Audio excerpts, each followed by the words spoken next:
bedroom and bathroom suite should be your retreat.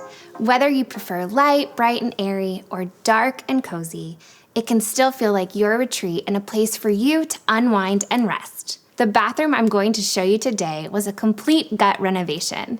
If you have been watching any Creating Cokobo Season 1 episodes, you have seen other rooms in this same house. I have read your feedback about wanting to see me dig a little deeper into the design details, so today is your day. I really want to give you a more educated look in this episode on what space planning is. I want you to be able to take away a little piece of my space planning skill, passion, superpower, and flex that muscle. By the end of this episode, you will be able to effectively begin space planning your home, discover my secrets to expanding small spaces, and know what to display and what to hide away in a primary bathroom. We are going to cover it all. So get comfy, grab a snack, and let's get started. I am Kelli, and this is Creating Cokobo. Yeah, I know I'm gonna be fine. I'm here.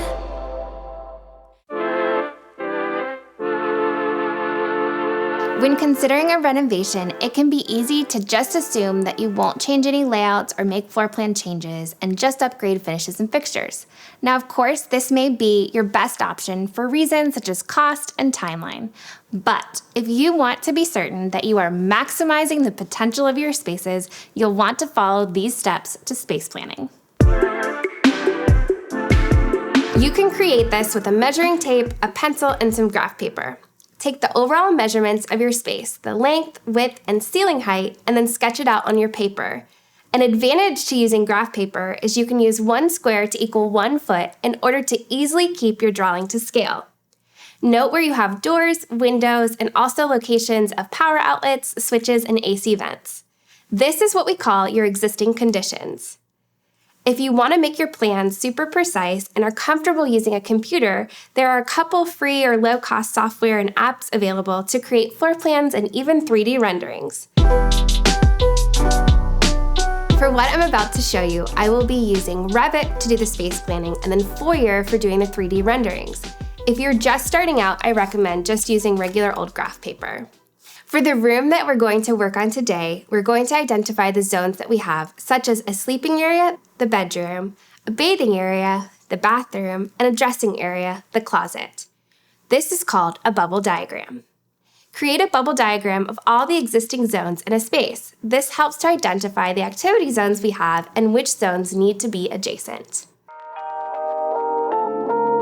Now create a second bubble diagram showing what you desire to be different, like creating a wish list. For example, in this bathroom suite, the homeowners, Justin and Megan, are the primary users of this space. They wanted a more spacious bathroom with additional counter space, a double vanity, linen storage, and a larger shower. They also wanted a more functional and beautiful closet and dressing area with an additional need for a work-from-home space. When you are creating this bubble diagram for yourself, make the bubbles about the size proportionate to the space you feel it will need to take up. As you can see, it looks like there isn't enough space to fit everything. This is where the magic of space planning comes in. I like to take the floor plan that we created that notes the existing conditions and remove the interior walls. It's kind of like demoing on paper. With this blank canvas, it gives you an opportunity to look at how just making a couple minor tweaks can change the flow or improve the experience. Often for me, this sparks new ideas and brings a whole nother perspective. I like to start with more dramatic changes such as relocating an entry point, and maybe even flipping the layout like moving the sleeping area, the bathroom, or the closet. Even if you don't think that these would be options in the end because of cost, it doesn't hurt to explore those options on paper. I find this part of the process often sparks ideas worth considering and ones I wouldn't have thought of otherwise. Let's practice this together. Go ahead and do these steps for your own space. Draw out your floor plans and your bubble diagrams. Then take your existing conditions and demo all of the interior walls. This will create a blank canvas. Now, draw those blank canvases several times on your graph paper. This way, you have several blank canvases to work with so you can quickly sketch out ideas without overthinking it. Here I'm going to show you how I did this with the primary bedroom suite. Think about focal points and circulation patterns. For example, picture your view as you open the door. What do you want to see as you walk in? Most likely, you don't want to see a toilet as you open the door, but you may want to see something like a piece of art or a window with a view. Once you have determined your focal point, start to place other items around the room quickly without overthinking it to see how things work. Here I am exploring a different placement of the sleeping area and entry door. This option does not work well because it's not ideal to open the door into the side of a bed. Now, if I move this door back to its original location, this does work well from a circulation perspective for someone who does not want to see the bed as soon as they open the door. After exploring all of the ways that this space could be laid out, I landed on the basic flow of keeping the sleeping area in the center and splitting the bathroom and the closet to opposite sides. With this general layout decided, it's time to move on to more specific details according to the zones. Here's what I landed on with the primary bathroom suite. I came up with 3 options to show the homeowners. In option 1, I liked that it created a central focal point for the vanity and 2 separate hidden areas for the toilet and the shower. This did make the vanity area on the smaller side and left no ideal area for linen storage. I started with what I wanted to see when entering and also considered the viewpoints from the sleeping area. For bathrooms, the vanity area is commonly used as a focal point. I like to also use freestanding tubs, artwork, and even windows as focal points in a primary bathroom space. In this option, I liked that it allowed for a dedicated linen storage area, a larger double vanity, and a good-sized shower. I liked this from a functional perspective, but felt that it wouldn't feel as open and spacious as I hoped. In this option, I liked the vanity and linen area creates a beautiful focal point from the bedroom. It hides the toilet from view, has a large shower, and yet feels open and spacious. I also explored what it would look like to use double doors to the bathroom as well as the closet area.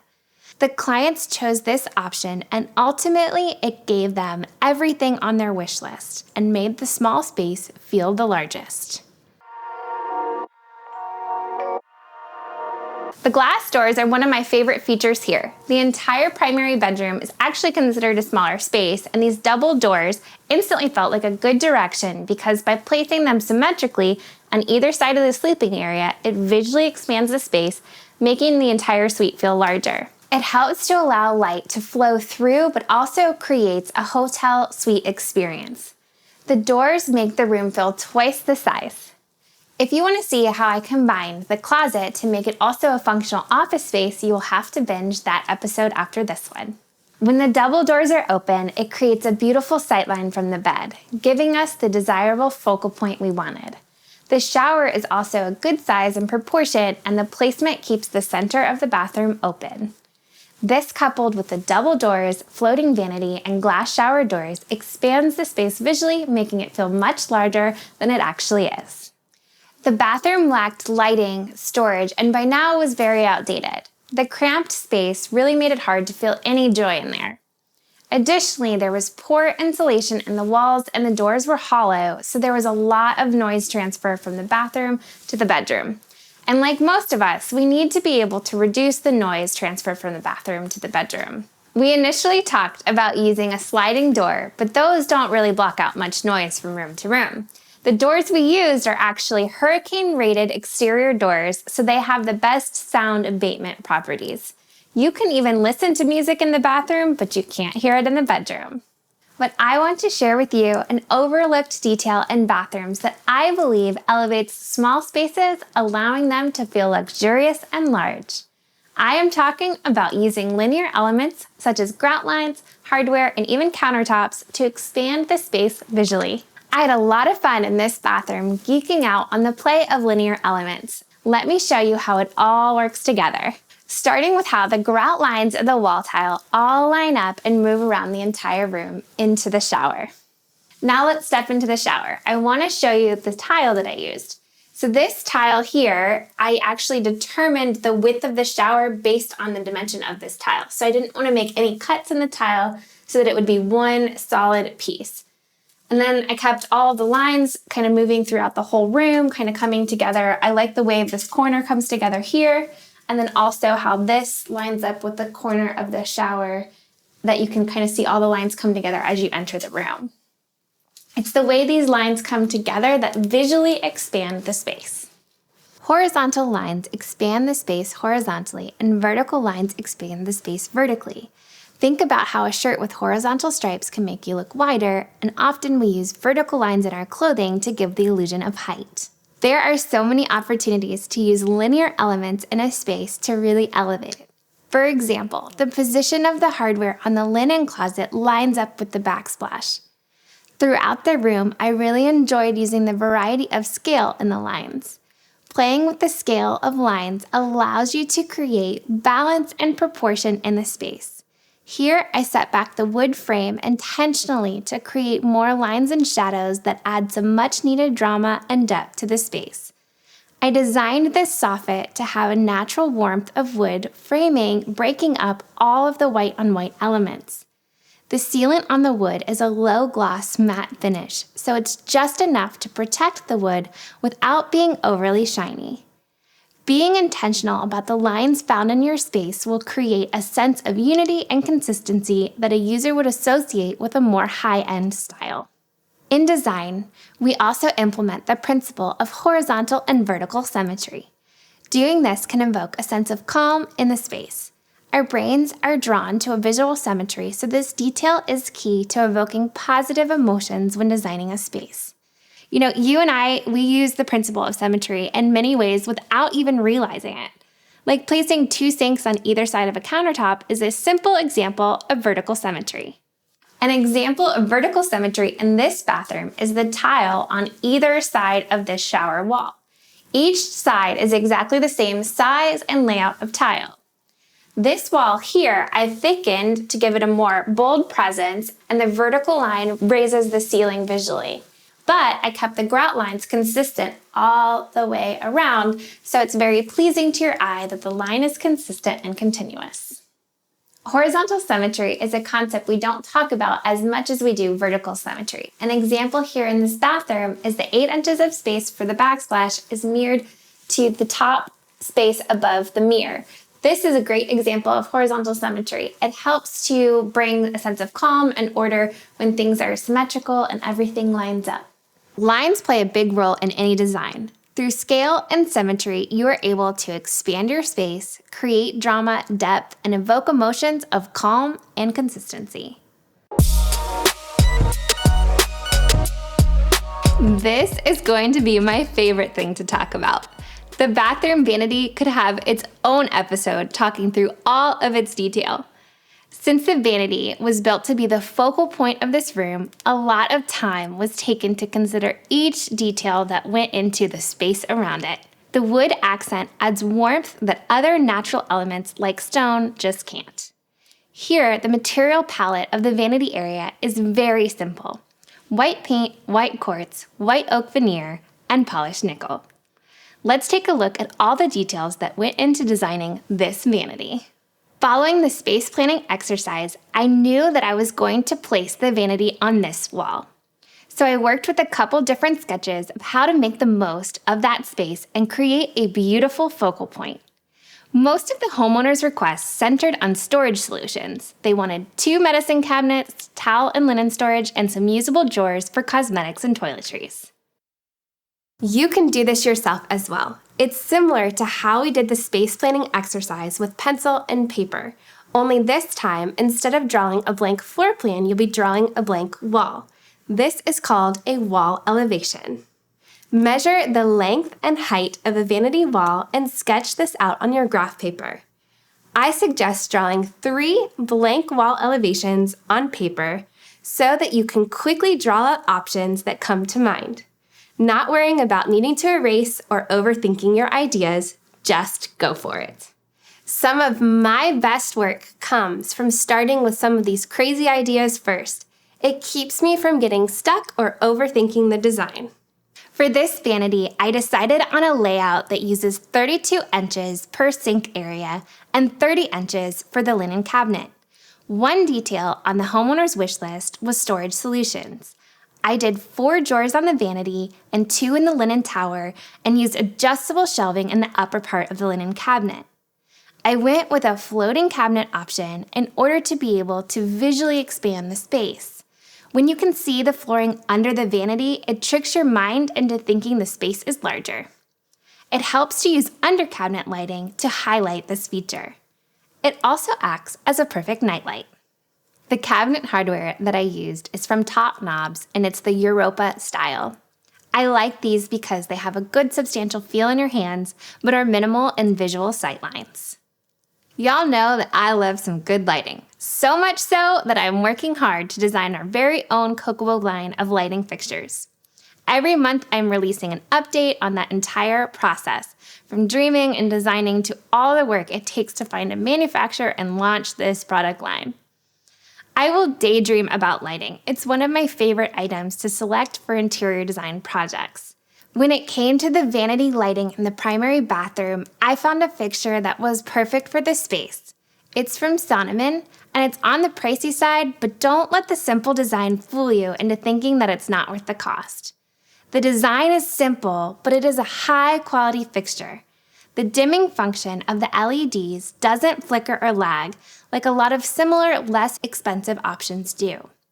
I really enjoyed the way the light washes the wood veneer on the soffit, helping to softly reflect light back down onto your face. It gives off a smooth, soft, but powerful light, and the small scale of the linear element is in perfect proportion to the other lines and shapes of the vanity area. I loved this light so much that I actually designed the width of the vanity to fit the 60-inch model of the Sonneman Stiletto light bar. The countertop is an engineered product most commonly called quartz. I enjoy quartz because it is durable, resistant to staining, and comes in a variety of styles and colors. I also enjoy it because it's not possible to get a granite or a marble that is pure or close to pure white like this one. This quartz is from MSI. I enjoyed playing with the lines here by using a square edge and building up the countertop edge to make it appear slightly thicker than your standard countertop. This is another detail in design that elevates the appearance of the vanity, making it appear more high-end. The wall mount faucets are from Britzo. The simplicity of these fixtures is so calming to me. I enjoy that there are not separate controls and that it's just one control on the handle and it's integrated into the spout. The finish here is polished nickel. It is consistent with all hardware and plumbing in this space. If you are planning for a wall-mounted faucet, there are several factors to consider. First is making sure you can get your plumbing installed in the wall. If the wall is an exterior wall or a solid block wall, it might be cost prohibitive to do so. Also plan out the height of the faucet above the sink. If the faucet sits too low, it may be hard to use, and if it's too high, there will be splashing every time the sink is in use. Each faucet will have its own dimensional guide. Be sure to check with the manufacturer's guide for their recommended height for installation. Well, I talked about how we chose in this house to use the vanity as the focal point. But we all need storage solutions to hide away the elements in our bathroom spaces that we want to keep out of sight. I typically like to have the toilet closed off, but in small spaces like this one, it's not always feasible. So in that case, we have to be intentional about our sight lines. Even in the reflection of the mirror, the toilet remains out of sight because it is offset by the placement of the linen closet. I mentioned how we added drawers to the linen cabinet and the vanity to maximize storage. I also was able to use the soffit as the home for 2 medicine cabinets. These are one of my favorite details in this space, and I know that I say that a lot, and I have a lot of favorite details here. For the homeowners, Justin and Megan, having 2 medicine cabinets was a non-negotiable, and I love how these turned out. The veneer is matched with the door and the frame, so they are flush and open with just a push-release latch, meaning there is no visible hardware, keeping it minimal and clutter-free. I love seeing all these lines come together, creating satisfying symmetry and adding intention to each corner. We all have ideas for how we want our home spaces to feel, so I hope that talking through these details today gives you the tools you need to begin thinking through your own space and even drawing out designs for your space. Elevate your ordinary and remember to be intentional with even the tiniest of details. While they may seem tiny, those details are often the ones that can make the greatest impact in a space. I am so grateful that Justin and Megan trusted me with this space and let me dream up and execute on everything that I wanted to do here. For more information, go to kokobo.com. This has been such a fun journey with you all. I have really enjoyed hearing from you and hearing your stories on how you are creating your own Kokobo in your own space. Remember to subscribe here and follow on any social platform that you follow.